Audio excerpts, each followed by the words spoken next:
প্রশাসনের প্রাণকেন্দ্র সচিবালয়ের ৭ নম্বর ভবনে লাগা আগুন ৬ ঘন্টা পর নিয়ন্ত্রণে আসে বৃহস্পতিবার সকালে। ভয়াবহ আগুনের ঘটনায় সচিবালয়ের ৫টি গেট বন্ধ করে রাত থেকেই সেখানে প্রবেশে কড়াকড়ি আরোপ করে আইনশৃঙ্খলা বাহিনী। সকালে সচিবালয়ে কর্মরত কয়েক হাজার কর্মকর্তা কর্মচারী বাইরে অপেক্ষা করতে থাকেন। এক পর্যায়ে ১০টার দিকে খুলে দেওয়া হয় ৫ নম্বর ফটক। পরে অপেক্ষমান কর্মকর্তা কর্মচারীরা পায়ে হেঁটে প্রবেশ করেন সচিবালয়ে।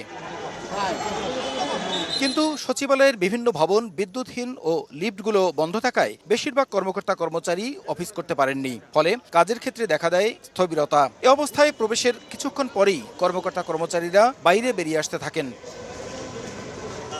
অগ্নিকাণ্ডের সময়ে সচিবালয়ের ভেতরে অবস্থান করা প্রত্যক্ষদর্শী সহ কর্মচারীরা বাইরে বেরিয়ে তুলে ধরেন তাদের অভিজ্ঞতা। দোতলা থেকে লাগছে মনে হয় ৪ তলা পর্যন্ত, এই সাইড প্লাস ওই সাইডও অনেক কালো ধোয়া ঠোয়া প্লাস জানালা টুলা ভাঙ্গা। বিদ্যুৎ নাই, কাজের কোনো পরিবেশ নাই, মানে ঢুকতেই দিচ্ছে না। যেখানে আর কি আগুন লাগছে ওইখানে তো মানে কিছু নাই, পানি ঠানি নাই, কারেন্ট নাই।